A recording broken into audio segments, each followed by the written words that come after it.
She done it. She's been there for 3.5 years. They've had 3.5 years to fix the border. They've had 3.5 years to create jobs and all the things we talked about. Why hasn't she done it? She should leave right now, go down to that beautiful White House, go to the Capitol, get everyone together and do the things you want to do, but you haven't done it, and you won't do it because you believe in things that the American people don't believe in.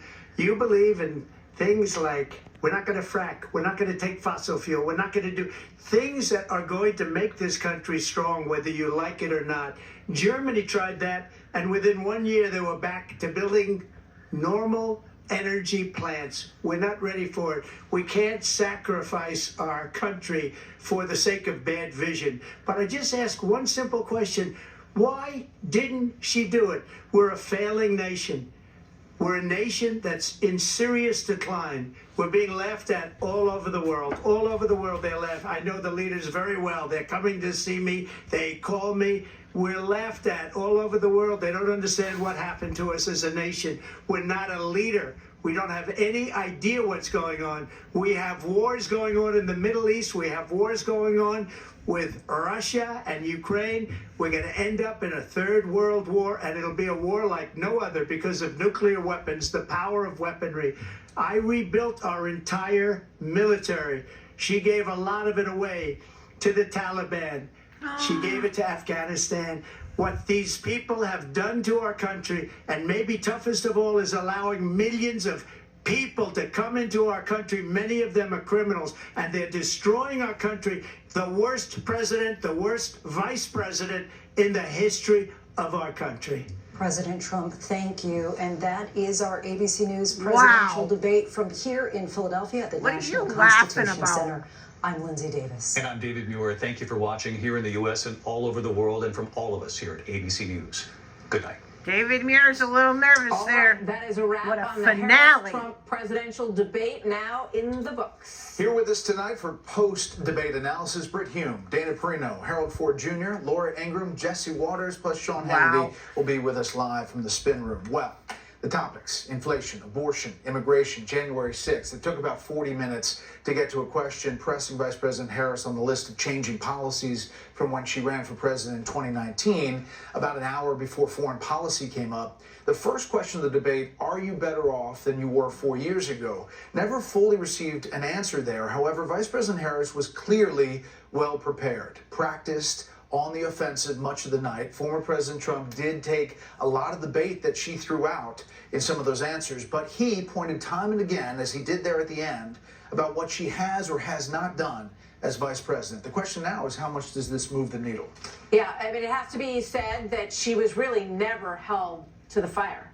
She was not pressed by the moderators on her past positions and how she got from a very progressive, most progressive senator to where she is now. And that falls on ABC. And I think there were moments when it felt like they were helping her out. Of course. And they were not helping him out.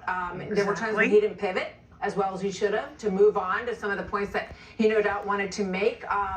He went down a few cat and dog holes rather than rabbit holes tonight, which will be discussed, no doubt. I thought the strongest moments were foreign policy, Iran, when he talked about Ukraine, Afghanistan, and that close. Why haven't you done it?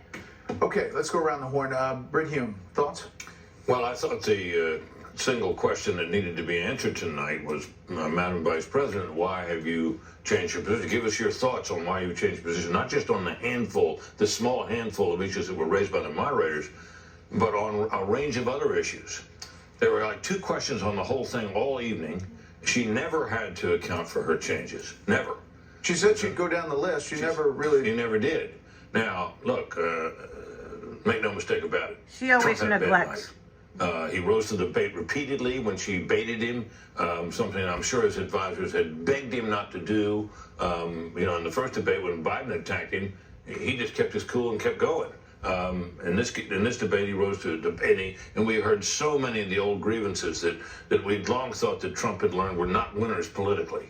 And there they all were, talking about how he didn't lose the election and all that. I mean, so my sense is that she came out of this in pretty good shape. Now, how long this will last and is anybody's guess. But for tonight, at least, Well, she got this help. was pretty much her night. You're saying she had a good night. I'm saying she certainly did. Sean Hannity is in the spin room.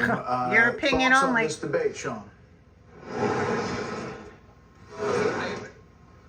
Disagree on other parts of what he said. I think the biggest loser in the debate, and we talked about this pre-debate, is ABC. The fact that we didn't get to fundamental, strong positions that Kamala Harris had taken on very deep and profound issues involving the economy and immigration and ending private health care and defund and dismantle. There was a lot of cliche, a lot of rehearsal that I saw in her performance. Okay, that's fine. That was anticipated. There were a lot of lies that she told about abortion, about Project 2025, about gun confiscation, and that was frustrating on a lot of fronts. I think that the biggest epic fail here is that, we're now 50 days in, and early voting, for example, we're in the Commonwealth of Pennsylvania tonight, starts 1 week from tonight, and then it rolls out in all these other swing states that matter.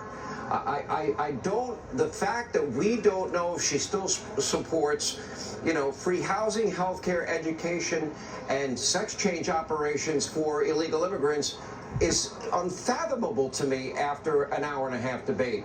Does she still support defund, dismantle, no bail laws?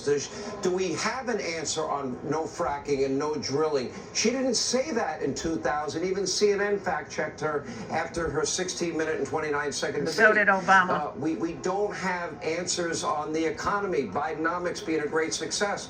President Trump, I thought, was effective on the issue of, okay, 3.5 years you've been vice president. Why haven't you gotten these things done? And in many, many ways, that pass that she's gotten has been the greatest disservice, I think, tonight to the American people. That's on ABC Disney. That really shouldn't be the other candidate's job to be challenging them, especially when you have muted microphones. We don't know anything about Kamala Harris, and that's frustrating. I didn't hear you. What? No, that's it. We were listening. Right to on you. it, Hannity. Thank you, Sean. Beautiful. Sean. Let's go to Harold Ford Hannity's Jr. unreal. Harold, your takeaway from tonight.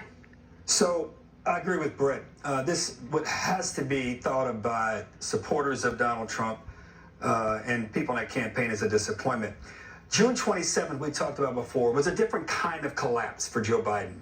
In some ways, this has to be thought of as a collapse in some ways. I got reaction from Republican friends.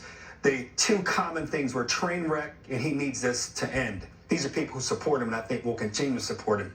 I said about Joe Biden that night that he seemed all over the place. He seemed unprepared and unorganized. I get the sense. I think ABC, the moderators could have done a better job. But it's almost like if you're in a basketball game and you go up against playing a team that's taller than you don't complain at the end of the game. They're taller than us. We knew that before. He's used to people piling on him. He just didn't seem like he was ready. If you're a voter watching tonight, I was reminded of the great Dennis Green, the former coach of the Vikings, who said they are who we thought they were. And Donald Trump tonight was that guy. Two, she conveyed the calm. She conveyed a preparation. Did she answer all the questions about the switches? No. But I would have thought that he would have raised some of those. I know we said, well, should he have to do that? When you're in a fight for what you believe is the fight for the country, in the soul of the country, then you have to be willing to do those things. Finally, she was tenacious on Russia.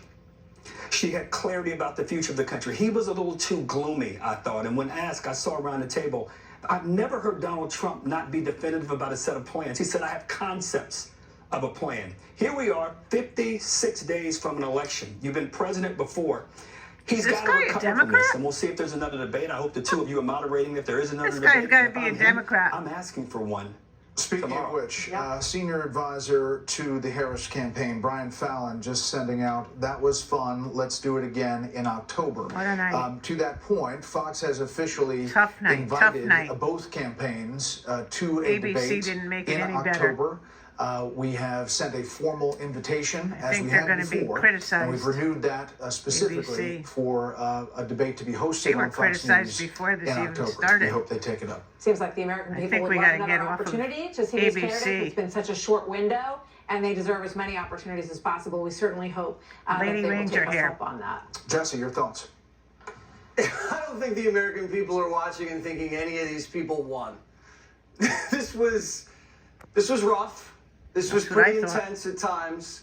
She started off shaky. She regained her footing. But I thought she was going to come out with some of these memorable lines.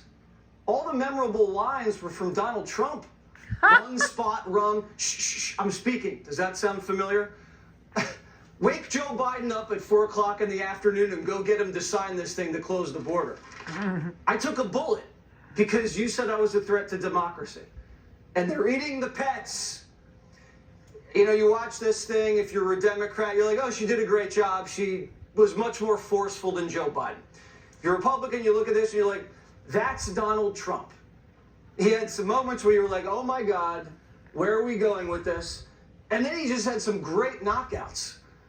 And so this race just got tighter. That's probably true. We're going to see what exactly that looks like. We are just getting started on our analysis, a pivotal night in the 2024 campaign. Our coverage continues right after this very short break. Stay with us.